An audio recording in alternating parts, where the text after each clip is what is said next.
it's a way of how we cultivate wisdom in our life. It's not just something that helps us feel less anxious, although it is great helpful in that regard. It's not just something that helps us feel less depressed and heavy, although it does also help that. But probably its highest benefit is it acts as a technique that allows us to cultivate real wisdom, which we need, if we're going to find a genuine, long-lasting happiness, and then eventually even enlightened experience. Eventually. So with that sense of just when you recognize that, and you feel the tremendous gratitude for anything of that nature, no matter what it is, because there's many ways that we cultivate wisdom. They say, the old Kadampa teachers would say that the highest teaching is all the one that shows you your own personal defects, because the personal defects are not innate. They're obstructions to our own perception of bliss and reality, and our true nature is bliss and reality. So, but that's not easy to be constantly endeavoring to be more and more aware of the personal defects that we have via obscurations of the mind. But we don't always experience them as just obscurations of the mind because our sense of I is so strong. Our sense of identity is so strong. And we identify so deeply with our minds and with our bodies currently. One day we won't. When it's the time to die, we will cease to be able to. And so therefore it's important to remember that while we're alive, knowing that that's coming.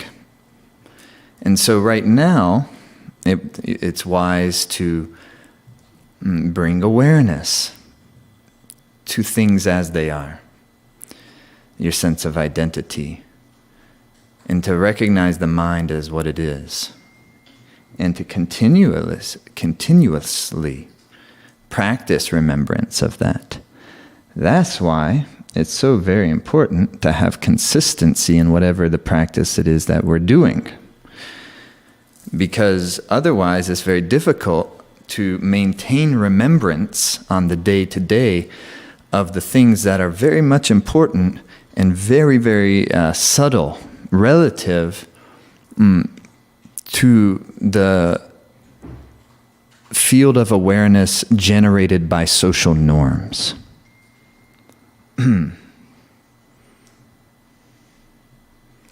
Is that making sense? That the things that we're endeavoring to pay attention to as yogis are very subtle. It's a subtle field relative to the field of energy generated by the social norms. And so therefore, I don't know how to control these devices anymore. I got it on Do Not Disturb. I turned the whole fucking volume down, and still it's like ding, ding. They connect to other devices now. I'm just like, I give up. That's how I feel. So anyhow, that's why consistency in the practice is so very important, because remembrance in and of itself is a practice. That's why many folks will carry around one of these, or they carry around one of these, because I may have my sadhana, my practice I do in the morning. However, really what ends up happening, if we're making good progress, is everything turns into the sadhana. So there may be the kind of meditation exercises and physical exercises that we do in the morning in order to circulate the life force, in order to bring the mind into its equanimity, and maybe even have a moment or many moments of shunya, empty space, wow, it's wonderful to do that in the midst of crisis. But when things are really calm, that's the time to really be practicing. Now, in this time in our lives, things are only going to be relatively calm. One day again, we'll find very, very calm. But right now, things are relatively calm relative to what? The energy pattern that we've been experiencing in 2020 thus far. So it's just ways to navigate difficult times. When you have a week that's going on or a day that's going on where things are relatively calm, in my opinion, that's when it's at least as, if not more important, but certainly equally important to making sure we're taking care of ourselves, making sure that we're training our mind to be able to relax and to observe and to make good decisions, no matter what is happening, no matter if things are very difficult or things are quite smooth. And so then, furthermore, what we'll do is we'll develop the habit of meditating. And when you develop the habit of meditating, that causes everything to overflow into all the other parts of your life, because you'll find that that's how your mind will now want to interact with life experiences more and more, because it's a more enjoyable way of living, I believe. Certainly, they say that having a teaching that shows you your personal defects is difficult and the highest. But what's more difficult? More difficult is never finding any. And more difficult, definitely, is thinking they don't exist. Because then we live in ignorance. And ignorance is not bliss. Ignorance is samsara. Ignorance is the very thing that perpetuates suffering. So all of us have a certain level of relative ignorance. But then to know that and accept that and understand that and even enjoy that at times, because we know we can enjoy it because we know we're getting less and less of it. That's why human beings love the Dharma so much. It's the very thing that makes me less and less ignorant and more vivid in my perception and clear in my heart. These are great things. And that's why we can even navigate relatively smoothly, and it's relative based on what is the level of crisis that we're dealing with. Relatively smoothly through difficult times. Because even that has become the sadhana. That has become the deeper practice. And it is as difficult as it may be, and as much suffering as there is. And we pray for it to end swiftly, simply because, one cannot bear the feeling of so many beings who are suffering. The heart can't bear that, so it very naturally prays for the suffering. So much of it. To relax. People out here were talking to the fire, relax. But not in some it's us against the fire. We're going to lose if it's us against the fire. Fire's going to destroy. So it's got to be a harmonious relationship. That we're not more important than the fire. Fire's not more important than us. That's not how life works.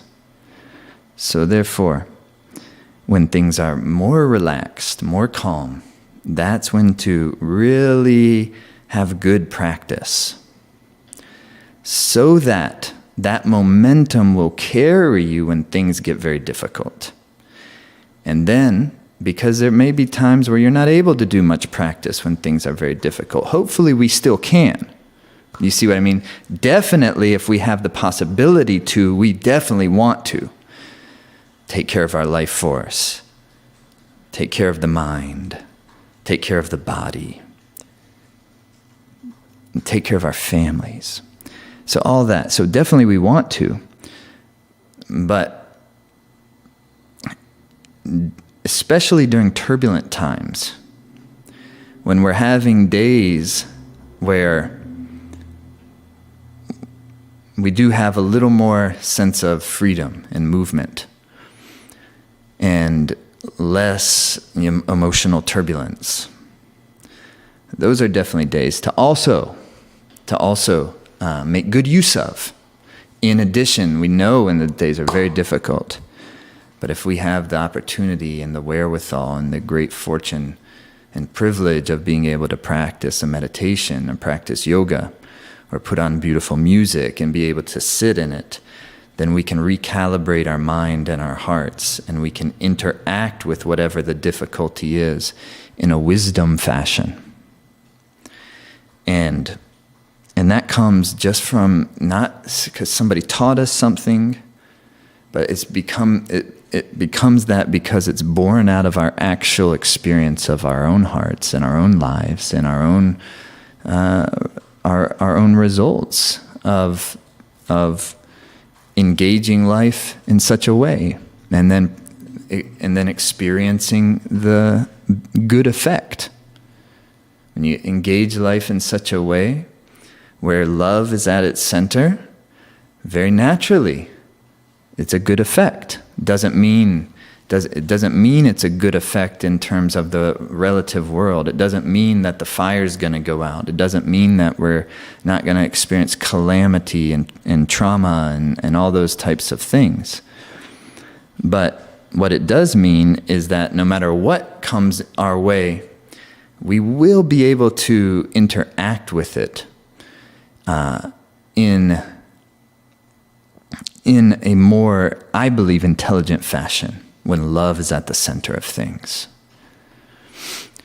So, to just say that, though, and not be having all aspects of the life, if that's true, to say that, and then not to have all aspects of our life centered around cultivation of that, because to just say it is beautiful, wait, it's fantastic. But to actually make it my reality, for you to actually make it your reality, I think it does require that it's the central pivot of our life.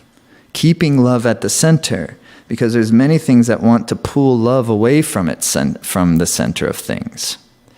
That's the physics of living in this planet, in these bodies, in these energy systems that we're inhabiting. So to keep love at the center is the work of the life. It's the great work. That's what creates heroes, heroism, heroic hearts, Dharma warriors, is the fight of keeping love at the center. And the battle is between us and our own minds, that battle. Love is the medicine. Love becomes the weapon. Love becomes the sword, the tool. Love becomes that which one is courting. And in that way, if we're taking care of the life force so it operates and circulates in a fashion that allows the mind to be clear and that allows the heart to be relatively open with compassion at the center of things, very organically, good things do occur. It may not be that which we think is going to occur or what the mind wants to occur, but good things are born out of the love environment. And so that's what this is all about. Cultivating the environment for intelligence, love, and prana to flow with more ease in the mind and in the body. One day we're going to shed these bodies. So to live in such a way where you'll be able to more easily do that is the path of happiness and the path of yoga. All right, take your hands to prayer pose.